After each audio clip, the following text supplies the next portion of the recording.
later.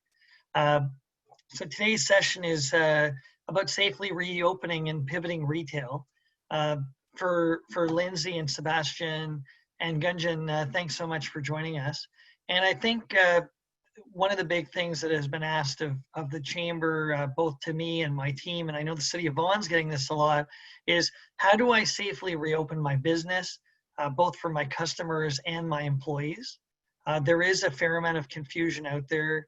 I said on a call earlier today, look, we give levels of government a lot of credit in terms of how quickly they pivoted to support the overall economy.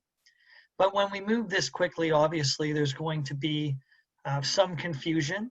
And there continues to be confusion in terms of like, what's my liability exposure when people visit my work site? Or what do you recommend in terms of if it was an office location, should I have my staff rotate once a week? Half the team comes in and the next week the other half comes in. At the outset of COVID, it was really about cash flow and liquidity concerns. Then it became a big issue about how to work with your landlord on commercial rent assistance, right? As I see Sebastian smiling because you guys have heard all this. But now it really is about, okay, so what stage are we in? What phase are we in? So, okay, so York Region, Toronto, we're in phase 2. A lot of other parts will go to phase 3 on Friday. And then again, going back to that central premise. So what do you recommend if I'm a retailer, if I'm an office? How do I safely reopen for myself and my employees? So that's, we're going to get into that shortly. The order of presentations, Sebastian, we're going to have you first. I'll give you a quick intro in a minute. Then we'll go to Gunjan, and then to Lindsay from City of Vaughan. I do want to give a shout out to City of Vaughan. You guys have been great partners, economic development, working with us on a whole series of different kind of sessions. Most of you know this, but we've done, I think it's about 21 or 22 total sessions. There's been a mix of the networking sessions where we put people, we do a speaker and then we put them into chat rooms and they have time in there. There have been virtual town halls with levels of government like the Minister of Education, talking about education plans as it affects business. And then a whole series of segments like this. Some of them with chief economists, where it was done on the back end with Zoom, and we'd be on YouTube, and people were chatting that way. To more intimate sessions like today, where we can get into more of a Q&A. So the Sebastian, I'm going to kick it off with you. So Sebastian Prins is the Director of Government Relations for the Retail Council of Canada. I have a long history of working with the Retail Council. I know the team appreciates the dialogue and the working with you. So I'm going to give you about 5-10 minutes. And then what we'll do is we'll hold all questions until the end of all the speakers. But if you hear something and you want to ask a question about it, please put it in the chat as it happens. So let's say, Adam, you had a question for Sebastian while he's talking. If you could just put in the chat, I have a question about X, and then we'll go in order of the questions at the end in the Q&A. Okay, so Sebastian, the floor is yours, and you're muted right now. Okay, so maybe what I'll start off by doing, so I'm basically going to kind of hit on 2 resources that the Retail Council has been developing over the COVID crisis on, and take some questions on those. So the first is our recovery playbook. So it's basically a very long document that we've developed in conjunction with the Boston Consulting Group, and that speaks to a whole bunch of these questions that you might have of how to operate safely, what are some of the industry best practices in certain spaces, and happy to answer some more questions about what some of the large retailers might be doing on some of those topics, or if they've implemented temperature checks of customers, or any of the various kind of questions on those topics. So that'll be one thing. The other thing, and I'm going to kind of maybe start off with this, just because this is kind of the topic of the week, so to speak, is masks. So I'll share the link in a sec, but retailcouncil.org/masks, we've been tracking what all the different regional developments are and rules. And there's another push of this website coming later today with an updated map. I see a few missing here, or a few grays that have changed to different colors. So that's a resource that I'll also kind of touch on. And maybe I'll kind of start off by talking about some of the mask rules that are going to be coming this Friday to the region of Vaughan. And I'm going to take half a second as I try to share that window. Okay, so this coming Friday, if you're a retailer, you're going to have kind of new mask rules that you're going to have to be adjusting and including in your business.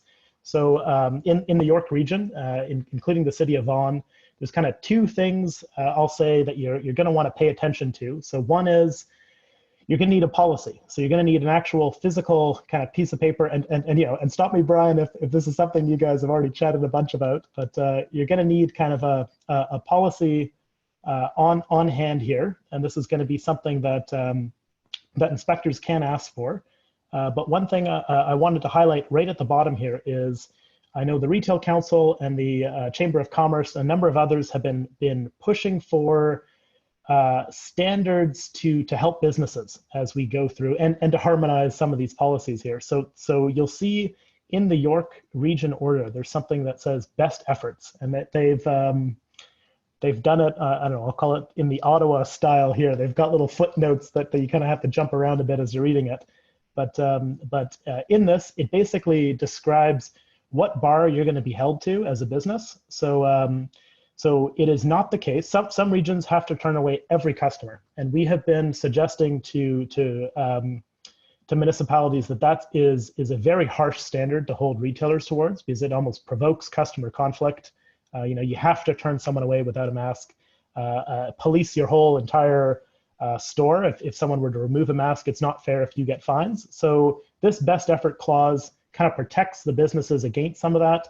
It basically says that you're going to be held to kind of three standards, I guess, in this York region system. You've got to have a policy, have signage, and if you have someone at the front of shop, you've basically got to kind of verbally remind that person on the way in, or if you see them removing the mask throughout the store, you've got to give them a verbal reminder, and that's it. So that's much easier, so to speak, for a lot of businesses, and at least reduces some of the legal liability that Brian was mentioning earlier on there, that you've kind of probably become accustomed to either operating with or are kind of a bit more worried about. So that's the first thing that I just wanted to kind of quickly touch on there.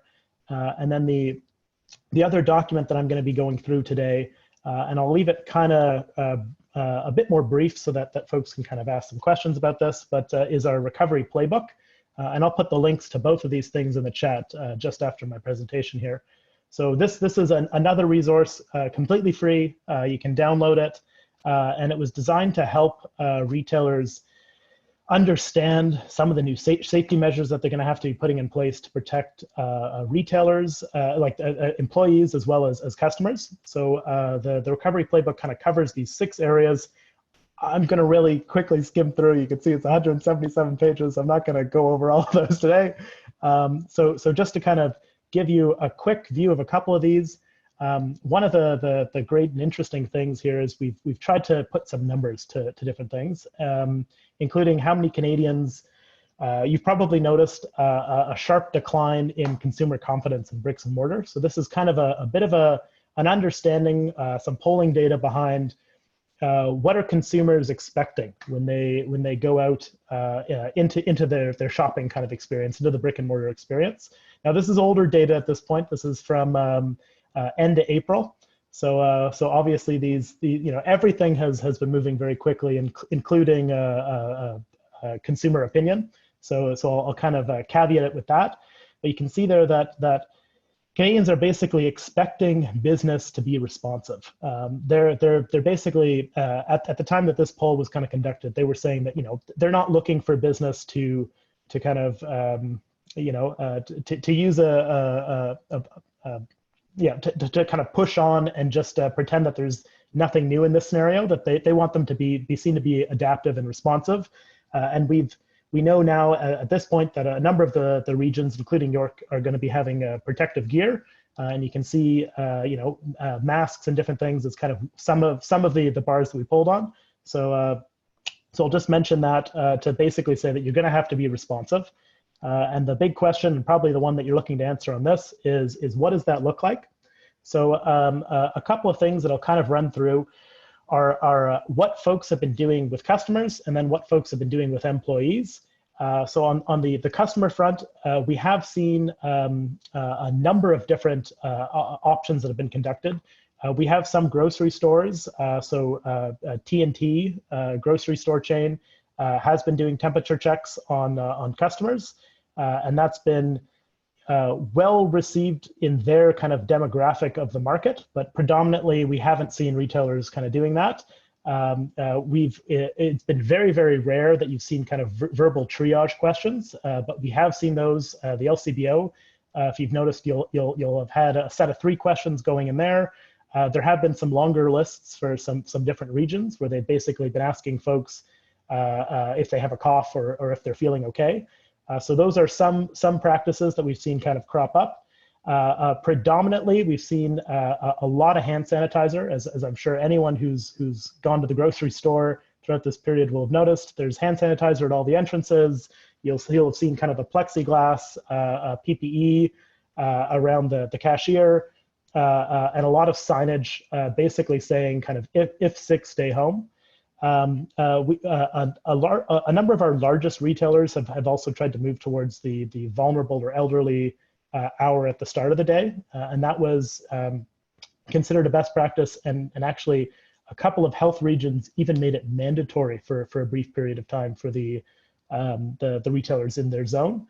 So those are kind of some of the leading practices we've seen. Of course, there's more detailed info on each of these in our guide. So if you are considering doing temperature checks, if that's kind of right for your business, for customers, just be aware, there's extra considerations around training and data protection. So we've got kind of a number of those highlighted throughout this guide. I'm going to kind of jump now over to the employee side of things and just kind of speak a bit more to that. So in terms of protecting the employee, we've seen a lot more temperature checks and verbal triaging. That's a very predominant best practice amongst a lot of our largest retailers. We've seen that quite ubiquitously. Brian mentioned early on about split shifts, about shifting who comes to work. That's less common in a retail setting, but has been the norm, I'll say, in warehouse settings. So in distribution centers, we've seen a lot of split shifts in terms of creating an A group, creating a B group, and the 2 sets of employees kind of don't interact with one another. So that's been kind of a best practice that we've seen in that space. I'm sure a lot of you have seen all the physical barriers, and as of Friday, you're going to see a lot more masks. Just to maybe touch on PPE for a sec here, as we transition into this new kind of phase of municipal masks, masks and face coverings. So the definition of face coverings that the York region will be adopting, and basically everyone else, does not include face shields. So face shields will not count for the purposes of PPE for your employees. So that's something to make note of. I'd have to double check your specific order to see if it requires hand sanitizer. I don't think it does. A lot of them require hand sanitizer at the front, but I know a lot of folks have done that already, or in the process of doing that. I'll have to double check that for your region, but signage is the other big one. So you're going to need signage basically saying, advising your customers that if they don't have masks, they should stay home. We've seen kind of a lot of folks switch up how they're basically their back of house looks in order to optimize things. And the other bit is staggering shifts has been quite staggering start times as well as break times is something that we've seen kind of across the board for a number of the largest retailers in Ontario, just in order to make sure that you don't have 10 people at a table kind of breaking social distancing policies and potentially spreading the virus. So this kind of just briefly highlights some of that. And again, it goes into all of these in much more detail in this guidebook. The last thing I wanted to touch on here was, what do you do when you're reopening? So once you kind of read all this PPE, there's these extra components and safety features you're going to have to be reopening with, and regulations that might interfere in different aspects of your business, like fitting rooms. But But what do you do in terms of ordering stock and inventory? This isn't kind of the same space that we were operating in pre-COVID. So we've also got in this guidebook some thoughts or suggestions on how to estimate some of those numbers. So just to kind of briefly hit on a couple of examples here that we've got in this is, so one of the big things that we suggest to folks to start with is to estimate sales forecasts based on the percentage of sales that you're seeing to date. So if going into Black Friday, you usually are selling lots of inventory, scale that down to the percentage of sales that you're seeing week by week. And that way you'll kind of have at least a baseline feel that you can kind of use to adjust. There's going to be extra blips and things you're going to have to plan for. So the haircut example, if you were a hairdresser, you probably were more like this green curve here. You had a kind of a V-shaped spike right when you reopened as everyone stood in line for hours to get their hair trimmed. But depending on the product you're selling, if you're selling luggage, not a great time to be in the luggage business, what with airlines closed. So you're going to have to kind of adjust and make some of those predictions. So this guidebook kind of hits on a bit of that and kind of walks you through how to adjust to what your demand might look like with kind of COVID in the mix. So with that, I'll kind of pause and I'll look to take a couple of questions and share a couple links, but I'll take questions at the end. So yeah, so thanks. Oh, that was great.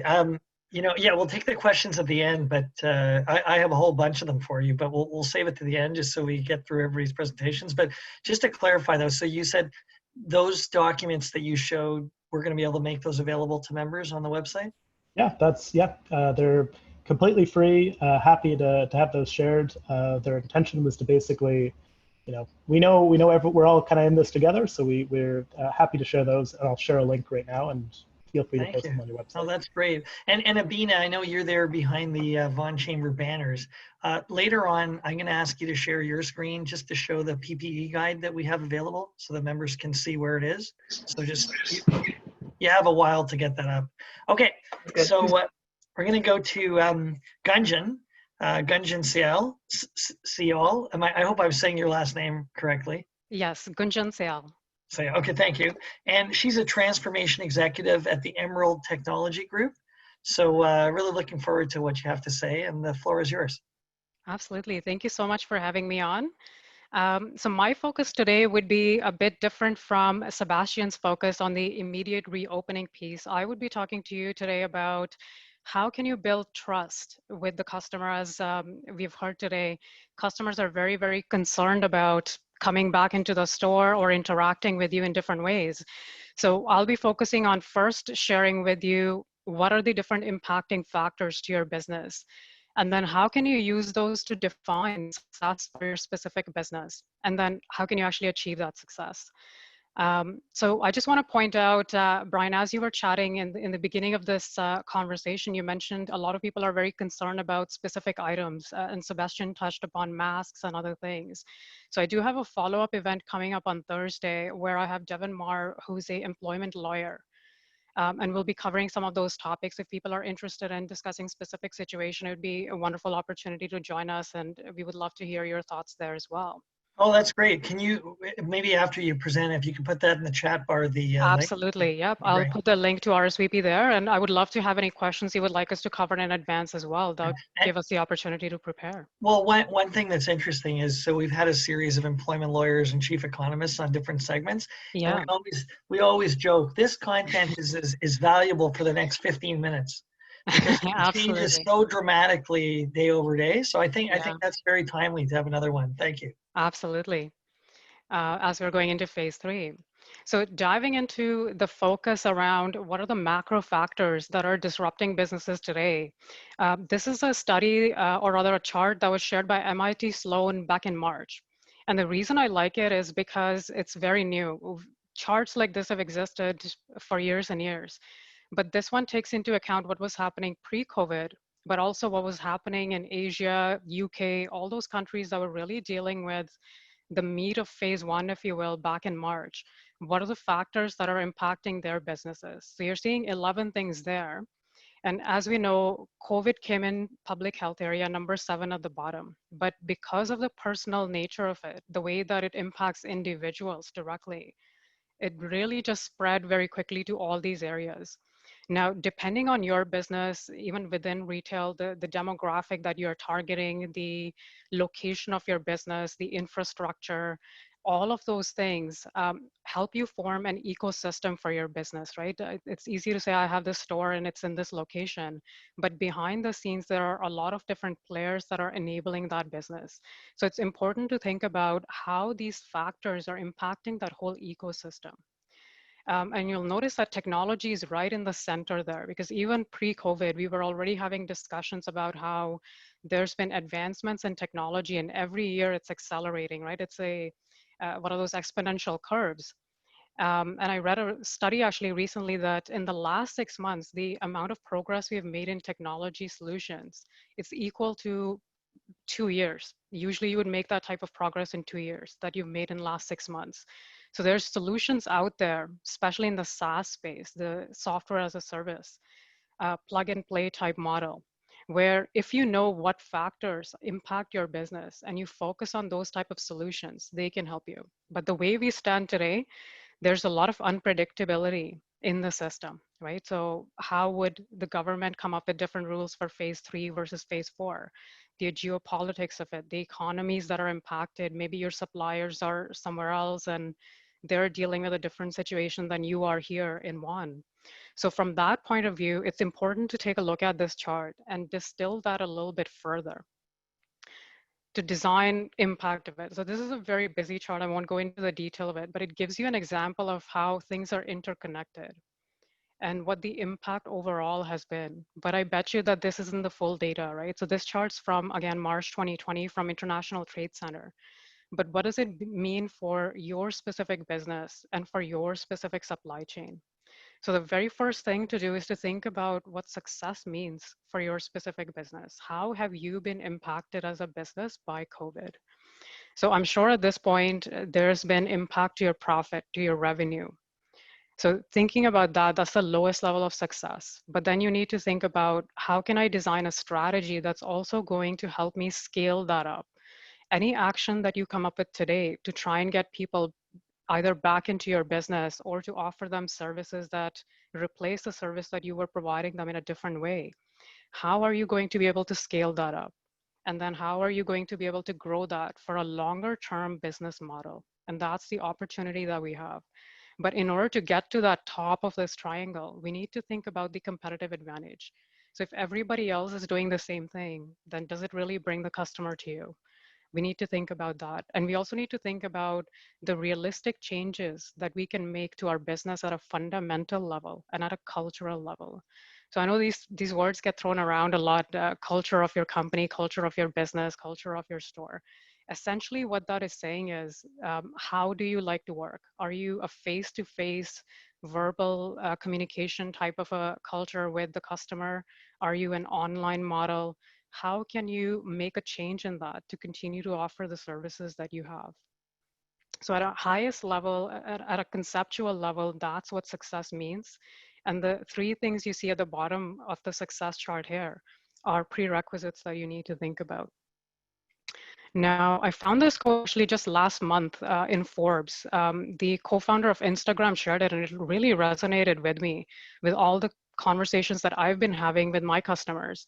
If you can focus on a problem that somebody has, they're guaranteed to be your customer. And I think that statement's true any given day, whether COVID or no COVID. But what's different about COVID is that right now your customers are concerned about things that they haven't been in past, right? They're concerned to even leave their house without a mask. They might be concerned about how many people are inside your store. They might be concerned about how you're managing the flow. How are the cashiers interacting with people? All those things. So these are things that you may have taken for granted before, but require special attention now. So to me, when we're defining success, those are the 2 things we need to think about: defining the problem and how do I specifically address the underlying concerns and build that trust with my customer. So another study that I've seen recently, this one's just a month old, from Ernst & Young. They talked about how are we defining the concerned customer. They call it an anxious customer.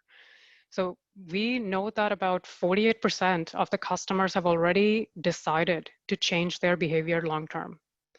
Even if there's no second wave, even if you're in phase 4, 5, 6 later, they've already decided that they're going to take measures to change the way they live their day-to-day life.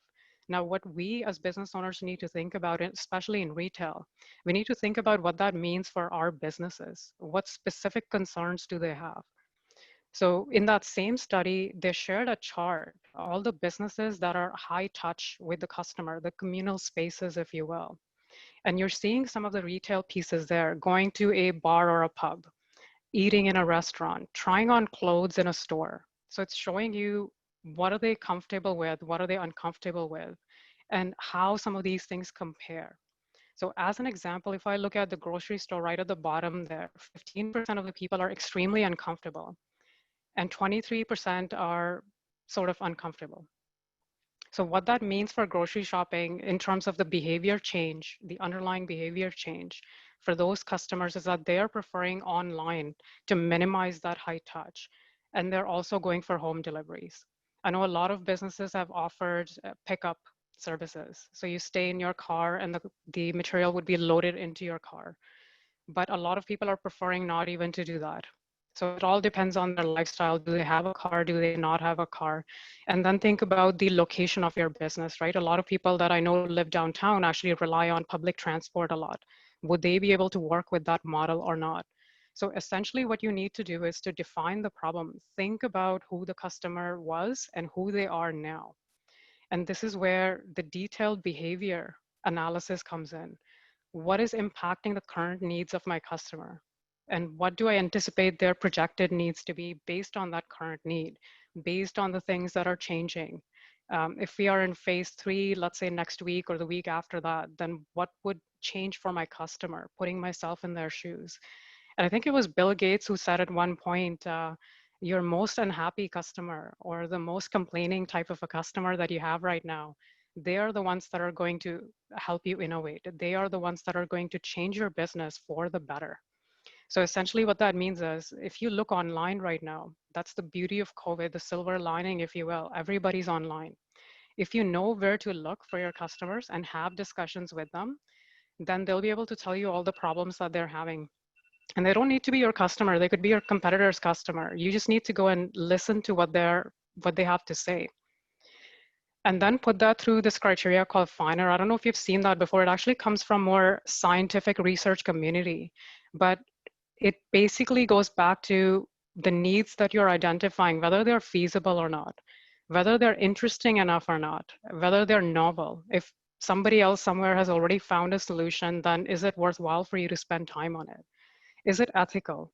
So any discussions that you're having with them today, is it going to hurt the community or someone in some way? You need to be mindful of that. And the last one being relevancy of it.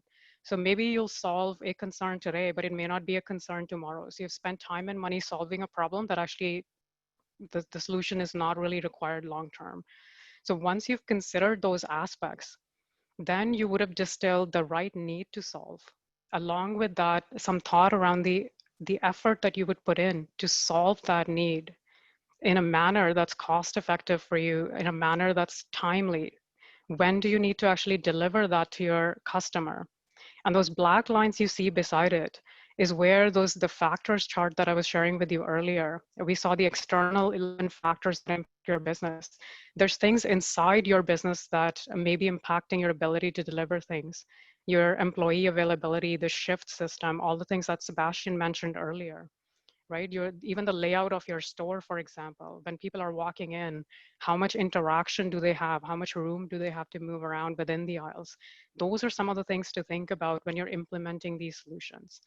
And again, the timeliness of it. All these three things put together will help you define the success for your specific business. Now, in order to build trust with the concerned customers, once you've defined the problem and identified what's actually impacting the customer, there's a 6 stages method which you can utilize. So first thing obviously is to be very, very mindful of what your current state is. Because pre-COVID, you would have had one set way of operating the business. Maybe you even had a routine, but that's been disrupted now, right? So the hours would have changed. Different employees might have come in and gone. So what has that done to your business? Where do you stand today? You need a way to take measure of that. Then you need to start reaching out to customers with care and concern, and not just the customers, but the other members of your business community that are helping you develop that trust with the customer, your employees, your partners, communities such as this, right, that allow you to learn from each other, authentically reaching out to them and learning what is on top of each and every person's mind. Then connecting with the customers on their own terms. So based on what I've seen in the community so far, businesses have been forced to get out of their geographical location and go meet customer where they are. So that might mean at their home, online. You may want to offer some touch-free manner in which you can offer them support.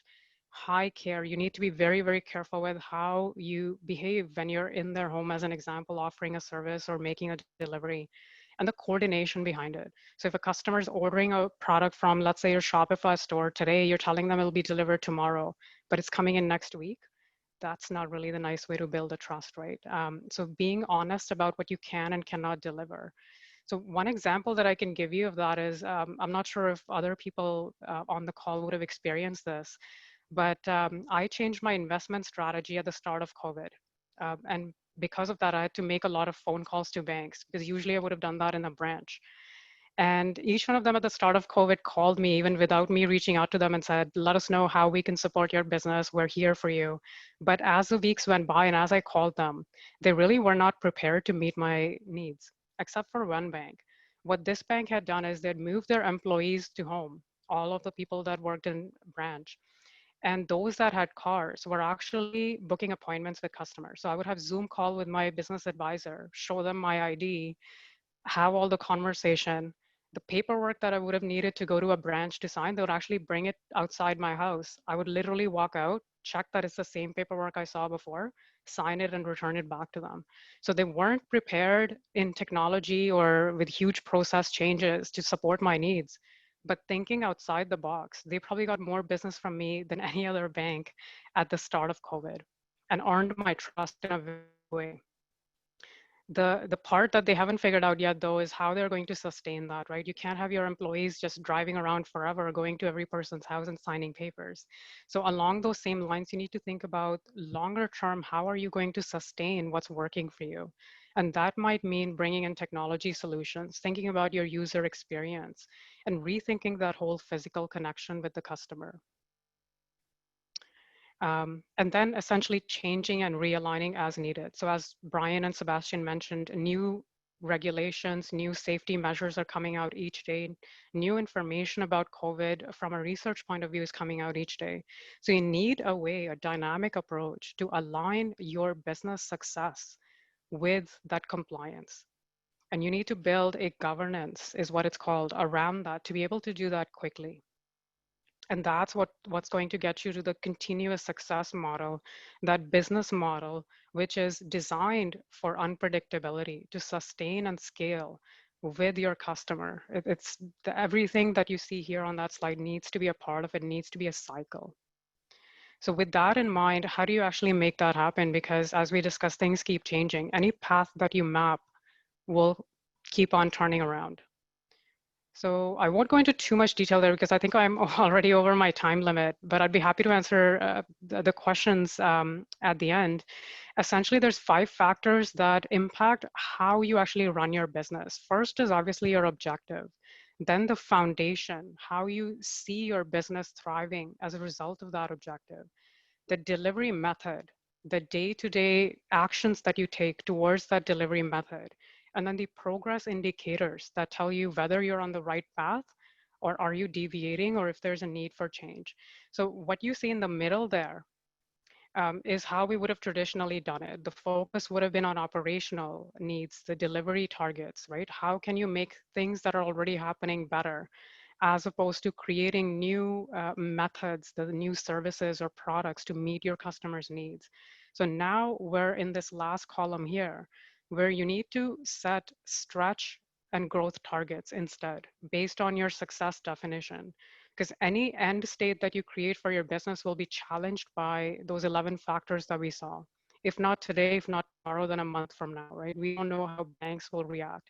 We don't know how interest rates would change. We don't know what safety precautions we would be asked to take a month from now. So with all of that in mind, we need to think about how do we operate day to day, what type of direction we provide our employees, and how we set them up for success.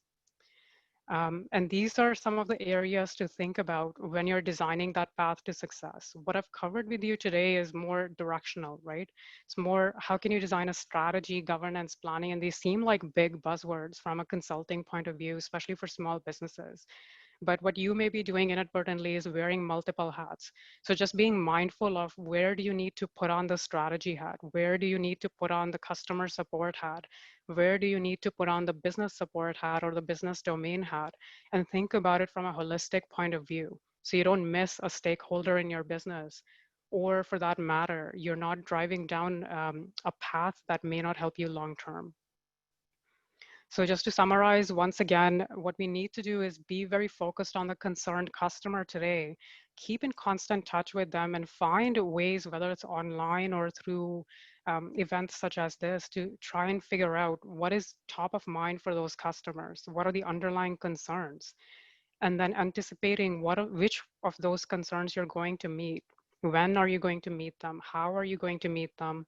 And then designing a path forward that allows you to do this consistently. So essentially, that's the goal of the talk that I'm giving you today. And I really want to thank Vaughan Chamber of Commerce community, as well as all of you for sharing this time with me.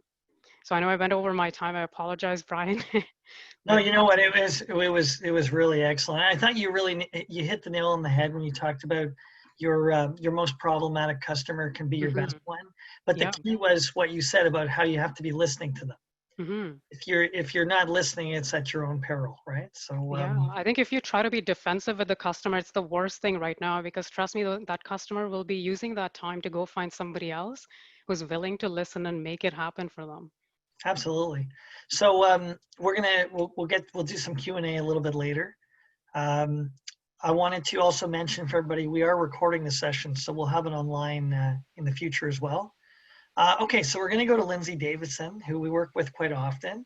She's a business advisor at City of Vaughan and economic and cultural development. She's going to talk to us about digital transformation. So I think that's a nice segue from the presentation we just saw. Yeah, thanks so much, Brian. I'm so excited to be here today and chat with everyone. I am going to chat about one of our digital transformation programs, which is called Digital Boost. So I just want to start here. Give me a second. So how I'm going to start the presentation is we are going to be talking about Digital Boost, which is our small business resiliency program, with which we have partnered with organizations such as the Chamber, as well as the city and the province, and some of our training delivery partners. But I'm going to start with kind of going over a bit of an overview of who we are. So as Brian mentioned, my name is Lindsay and I work in economic and cultural development. Before I get into kind of what the program is meant to do for you, I do want to talk a bit about what else that we can do for you. So I specifically work within our small business and entrepreneurship unit within economic and cultural development. So really our role is to help empower business people and entrepreneurs such as yourself running small and medium-sized enterprises to start or grow your business. So we're really here for you from ideation up until expansion and beyond, and to kind of act as a concierge service for you. A little bit about us specifically in small business and entrepreneurship. We are jointly funded by the Government of Ontario, so the Ministry of Economic Development, Job Creation and Trade, as well as the City of Vaughan. We see about 4,500 people every year, and through that we do see about 250 businesses that we talk to open or expand which creates about 300 jobs. And we do give out about 30 grants per year, depending on the year and the funding that's available to us. And Digital Boost is part of those grants as well. So in terms of the services that we offer, I just want to highlight before I get a little bit more into Digital Boost, we do offer business advisory services. We do offer training, such as training through our entrepreneurship programs like this, mentorship, access to mentors, business and entrepreneurship resources, matchmaking and referrals, as well as our grant programs. So I know Sebastian and the Retail Council is a great example of an outside organization. Same with the Chamber, who have a lot of great information that they compiled that's relevant to you as a business owner. If you're ever concerned or want someone to start with and act as kind of a concierge, here's where you get this, here's where you get this. That's something that the city can help you with as well. Same with as you're kind of going through and looking at some of the things that we've talked about today, and you want to talk a little bit more about how do I implement this in my business. This is something that we could look at through our business advisory services. So in terms of Digital Boost, the Digital Boost program really was a response from the city as a result of COVID-19, but what it does in essence is it's a free training and mentorship program to help you adapt to the changing environment caused by COVID-19. So the program really focuses on trying to help businesses generate new revenue during this time and on supporting them in building financial resiliency for the future to minimize the negative economic impact. So many of our retailers were mandated to close at the beginning of the pandemic, and what we heard is a lot of people were not really equipped to kind of generate revenue in the absence of in-person services. So what we really want to do is encourage and assist businesses to adapt and pivot so that in the event of another mandated closure, or just in terms of a lot of the things that were talked about today, including consumer confidence and some of those, tactile pivots that you can make physically in your business, but to help ensure that you're going to generate as much revenue as possible and reach the customers that you're reaching before, whether it be in person, but as well online or via other methods. And so what Digital Boost really does is you do get training tailored to help adapt your business. You get access to those free business advisory services. You do get access to mentorship from a community of local small business owners, as well as tools and resources to help you improve your business's digital presence. And for those who are eligible, there is an opportunity to apply for a grant of up to $3,500 in provincial funding to implement some of these new business strategies. So what we're really trying to do is give you the tools that you need to implement new business strategies, whether it's pivoting some of your services online, adding a new revenue stream that you can deliver online or deliver virtually, improving the way that you're reaching people online, especially, as consumer confidence drops and people want more information, they want to learn more about your business, they want to learn more about how you're protecting them, to make sure that you're amplifying the message in the vision of what you're doing in your business, and making sure that what you're putting online is getting out there and reaching your prospective customers. And the idea is for those who are eligible based off the provincial criteria is that we would like to also give you a little bit of money to help you implement that and amplify your reach and start executing some of these new digital marketing strategies as well. So really the bulk of the program is around this free training and mentorship. And I just wanted to give some examples of some of the workshops that we've run in the past. So this was all of the workshops that we ran in June. We also are running about, I want to say, just over 20 workshops in July through partnership with Vaughan Chamber of Commerce, as well as General Assembly, which is running the majority of our digital marketing workshops, but some of them go all the way from very basic entry level, like intro to digital marketing, intro to Google ads, paid content, all the way into SEO. There's a couple of boot camps. You can look at content strategy or brand strategy, but we're really trying to offer as many valuable workshops as possible, again, to help you look at, how can I pivot my business? How can I improve confidence? How can I reach my customers? And what can I do to ensure that in the event that there's a second wave or something like that, we are set up as a business to look at risk management as well as look at, we can pivot easily or just transition to amplify what we're already doing online. So again, like I mentioned, eligible small business would have the opportunity to apply for up to $3,500 in provincial grant funding. And interested business owners to receive that funding would be required to submit a grant application, which is adjudicated by a regional grant committee. There are a limited number of provincial grants available. However, we do still have a second cohort coming up. So the cohort that we're currently working with launched in, I believe, late May, and we started training in June.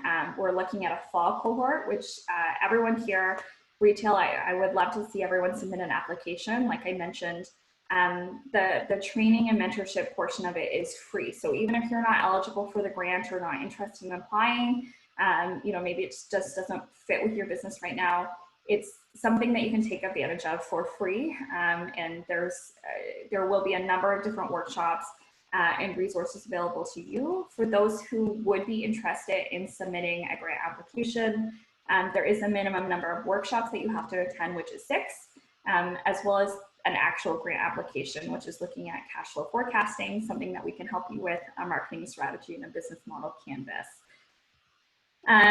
Again, in terms of that application process, and this is something that I think is still important to look at going forward, whether or not you're going to go through the program in general, is just looking at how you're demonstrating a strong value proposition. So what problem is your business solving? Who does it solve the problem for? And what's your competitive advantage? And you can see a lot of terminology that overlapped.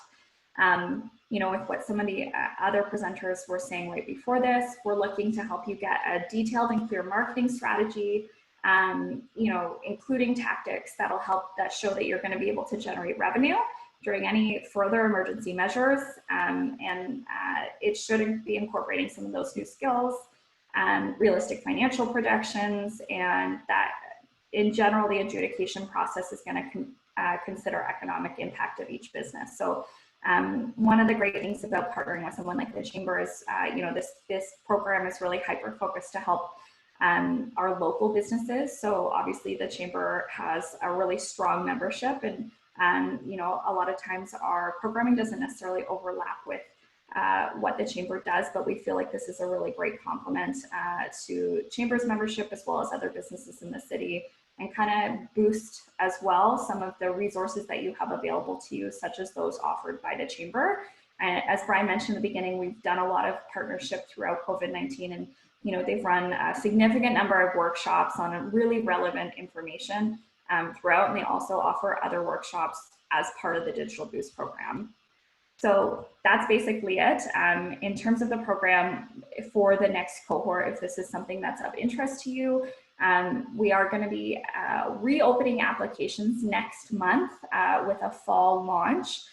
But if you're interested in any of it, or interested in kind of getting started on some of the things that I talked about, or even looking at starting to work on some of those application pieces before, happy to meet with you, myself and my colleague Julie, and our team.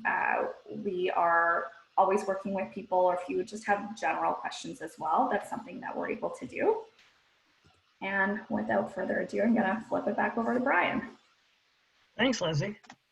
That was great. So no, I think you're going to get lots of participation. So again, can you just restate when do you expect that new session to start?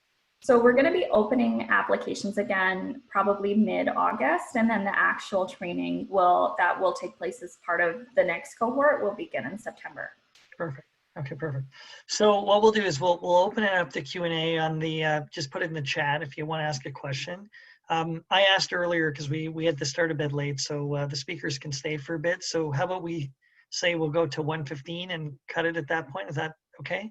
Yeah, you guys are nodding, so that's good. Abina, can you, are you able to share your screen and show the PPE guide? Is that something you can do now? Yeah, that sounds good. Okay. So I will. This is one of our big questions, Sebastian, we get asked is where do I actually get PPE supplies? So we made a list with all the York Region chambers of businesses that have PPE locally. And then on that, there's a section for Vaughan that has, I think, 20 or 21. It doesn't mean they necessarily have the supply in stock, but these are good companies, and quite often they do have the supply, and they're trying to do, for instance, the masks are made in Canada, so you have the health certification and what have you. Yeah, so this is our front page of the homepage of vaughnchamber.ca. If you scroll down under news, you will see it right here. You click on it, and I'll go here. I already have it open. And you just click this, and it'll open up the guide, and it includes all these areas, as Brian mentioned. And then if you scroll all the way down, you'll find Vaughan. And there's also contact information as well. Perfect. I'll put the link in the chat as well. Okay, that's great. Thanks. All right, so I know I was looking at the chat earlier, actually. So Gunjan actually had a question for Sebastian. So let me just go for it, ask him. Oh, okay. So I was actually just wondering, Sebastian, all the data that you were sharing around the forecasting of the demand, I'm wondering how often that changes, because based on that, is there a place where I could get that real-time data? So yeah, so in our guidebook, we were recommending that folks do it based off of the demand that they're seeing at the local business level. In terms of real-time data, we don't have a real-time. I'll say that there's kind of 3 data sources that we rely on a fair bit. So one, there's something, and this is, I think, only available to members, unfortunately, but we have something that we call the Retail Conditions Report that we do, which is we basically survey and actually sit down with a bunch of C-suite staff at the big retailers to get a sense of, how are their margin rates doing, and kind of different key pieces like that. And we aggregate that together. StatsCan gives us, I mean, it's like, so publicly, I think they've got 2 months behind, which is not useful right now. We occasionally get from them some data that's less out of date, but even if you're getting data that's a month behind, it's kind of not really helpful in kind of COVID era. So yeah, you're right. More generally, StatsCan would be, I guess, the best source that we have, which does it by sector, which can give you, some interesting kind of color. Sounds great. Thank you so much. Perfect. So Sebastian, I have a question for you. So you and I both touched on the liability for business and trying to enforce putting on your mask. So let's look at it from the positive perspective. There were a lot of businesses in York Region that took a sigh of relief when the mask guideline was passed and will be in effect soon, because there are businesses that are already trying to enforce this, and it was confusing for customers. Do I have to wear it here or not? So that's the good news. And you went over, like, you'll need a policy in place, you'll need some signs. What is your take, though, on how stringently they need to enforce this? Otherwise, they will be fined, or could even have police intervention. Yeah. There was a fight that broke out. So thankfully, in your region, other than verbal reminders to people enter. So if I don't have a mask and I have, I'm not one of the exempted statutes kind of in any of the bylaws. In your region, a verbal reminder is the only thing necessary. So unless your store policy is that, that to protect your employees and protect other customers, you're turning people away, you are allowed to verbally remind the customer, then see them enter. So in your region, I know some of our largest retailers, I probably shouldn't name names, but like a couple of our largest retailers will just be admitting customers with verbal reminders. And they've pointed to that as a best practice because it prevents that conflict at front entrance. And for those of you that are keen to have mask policies, that's something you're going to have to think kind of carefully around. And and to some extent, if things do start to escalate, like we would always suggest, most businesses are not equipped to handle escalations. So we would suggest letting the customer through where and when possible.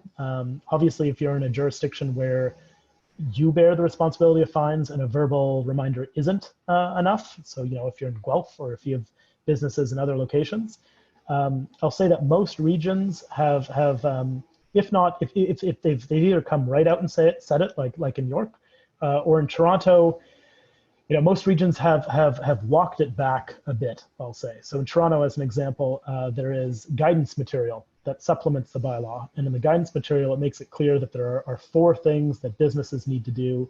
And if they do all 4 of those things, that they won't be fined, which includes a policy.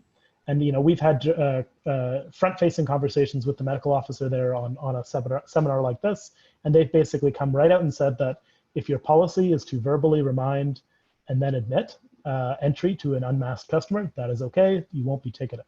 So most regions have walked it back because they identify that it's not fair to start fining and ticketing retail business if customers aren't being cooperative, and we're not set up to do that. So that's, hopefully that kind of answers or adds some color to that. No, I think it does. It's nice having someone who's comfortable talking about this issue. I was reading a really interesting article from one of the baseball players coming back from Major League Baseball, and he was saying, so he's training in Florida, and he says that when he and this is publicly available, he says that when he went out and he was wearing a mask, because they're obviously required by Major League Baseball, that everybody was staring at him, and that he was called names just for wearing a mask. So it's very unfortunate that public health and safety protocols are politicized, but I'm glad that we have guidelines here that we can help keep people safe. Sorry, go ahead. Well, I was going to mention one thing that I've really found interesting, and Gunjan kind of had in her presentation, was online sales, and it's been remarkable to me. Maybe I'll just add a thought on that.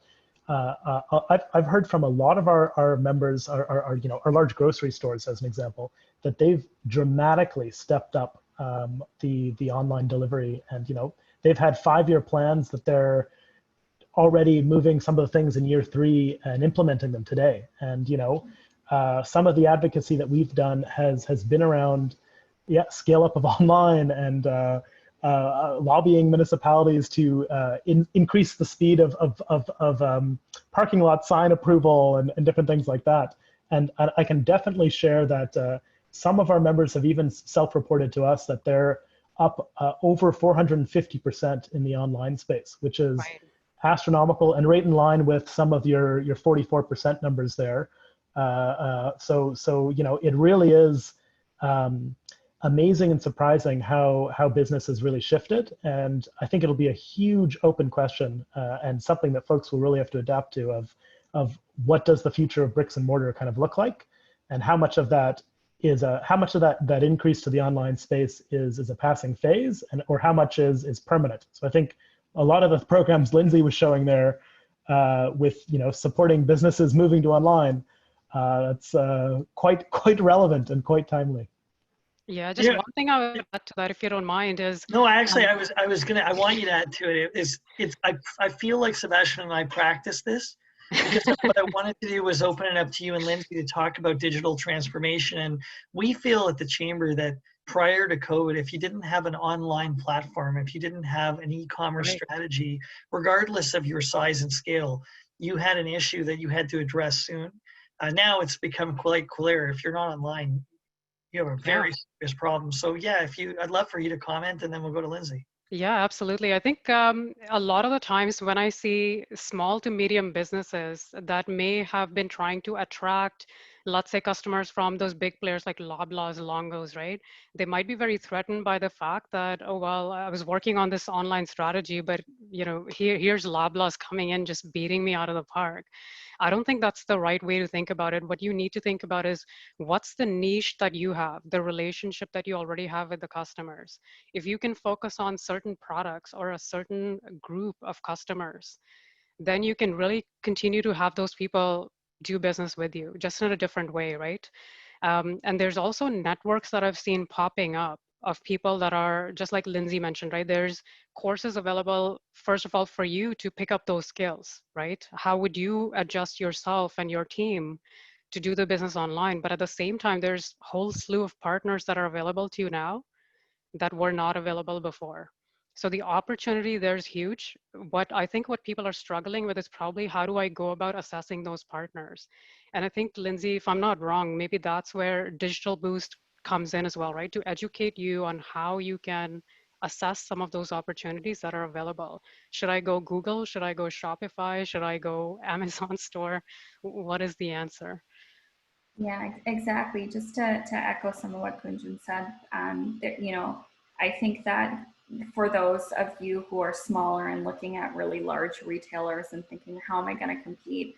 Like, you can compete and you can do so quite well. And to very much echo, a lot of it is looking at and defining, you know, that value proposition and specifically your target market. And some of it may be shifting what you've traditionally done as well. So you know, what we'd really like to see people do and what we haven't seen as much, you know, to Brian's point about people who weren't already online, we've had last year through Digital Main Street, digital service squads come into certain areas of Vaughan, and there has been a bit of a reluctance to change, and there's a number of reasons why, and we've seen them through our first cohort of Digital Boost, but really it's more about with Digital Boost specifically, but there's a number of other resources out there for you to realize that you can do it online, like online by yourself, or you can, you know, help get your staff trained.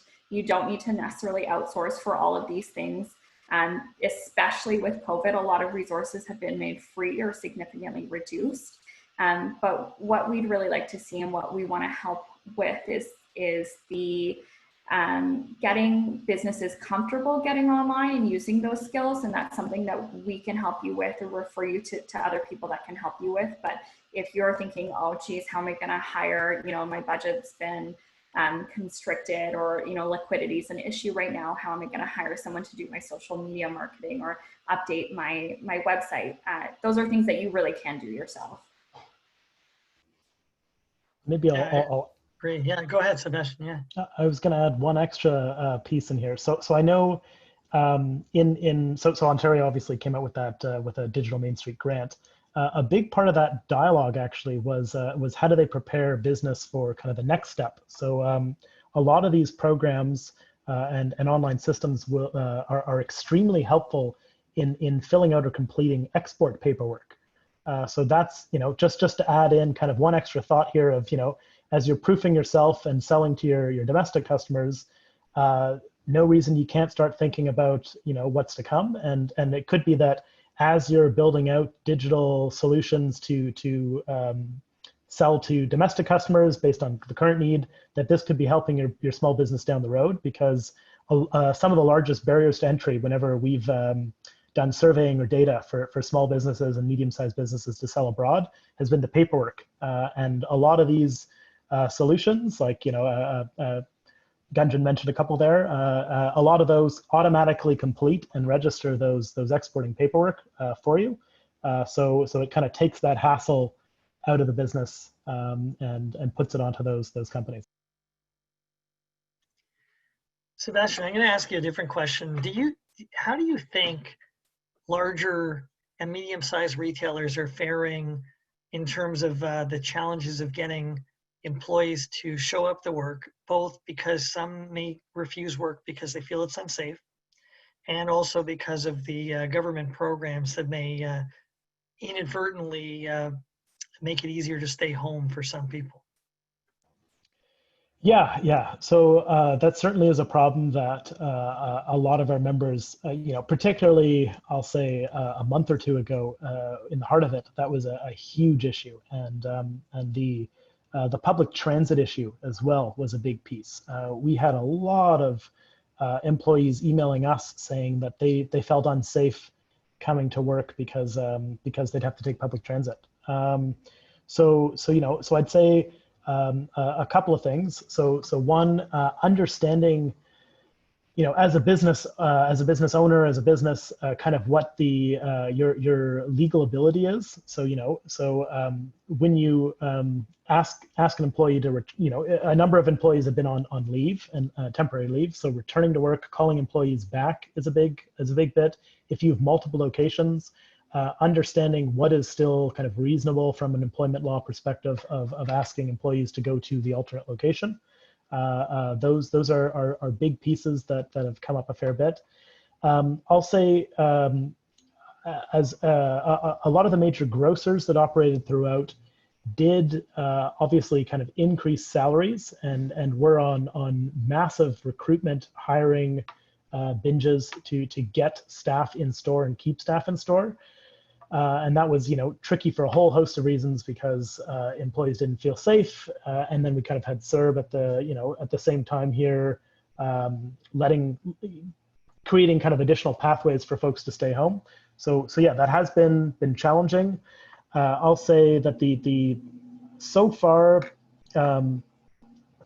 the combination of calling employees back, the temporary kind of layoff provisions, and the legal ramifications of folks refusing work have helped a fair bit as some of the employers kind of move to reopen. Although you'll probably notice that you do lose some staff and that some choose to kind of stay home on CERB.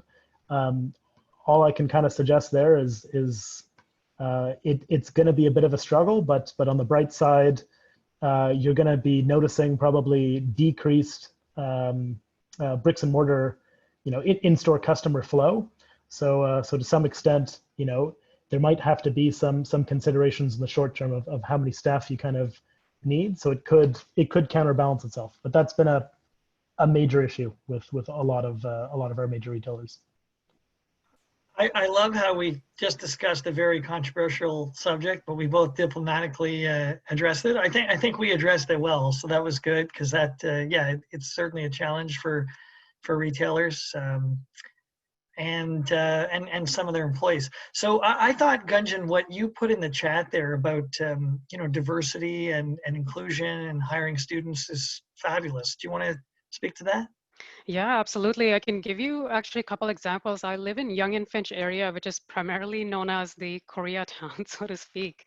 And a lot of restaurants have that theme. But what I've noticed they've been doing is they've hired staff, which is a lot more diverse in terms of the meals that they can cook, as opposed to a set menu that speaks to a set type of crowd.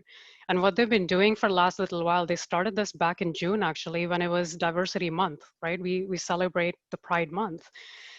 They started to have these theme nights. So if there's a particular festival for a particular group of people, they would have that menu for that night. So you could either do takeout or you could have people come in and celebrate that with them with obviously masks and all those constraints in place. But a lot of the patios have started doing that. And I was thinking more about that. There's so much more workforce out there right now in form of new grads and people who actually know about these technologies that Lindsay was mentioning as well, right? From a digital transformation point of view, because these are the quote unquote kids that grew up with that technology, with their hands into it. So hiring some of them and listening to some of their ideas and turning that into an inclusion strategy could really help your business right now. So as much as it may feel like a lot of work where you have to change your menu every week, but you can do that very, very quickly by making sure that you have cooks available who specialize in that area.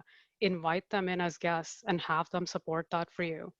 So that's kind of what I've been thinking about, even with everything that's been happening from US point of view and the Pride Month and the inclusion and diversity. It used to be all about, I'm going to use June to think about Pride and diversity and inclusion, walk away and forget about it until next year. But now it's all about how do I make that part of my day-to-day work? We live in Canada, right? We live in, especially in Ontario, it's such a diverse city. Why not reach out to customer segments that are there? They're in your city, they're right across from you. Why not invite them to come into business with you and grow that piece of pie, the profit that you have? Absolutely.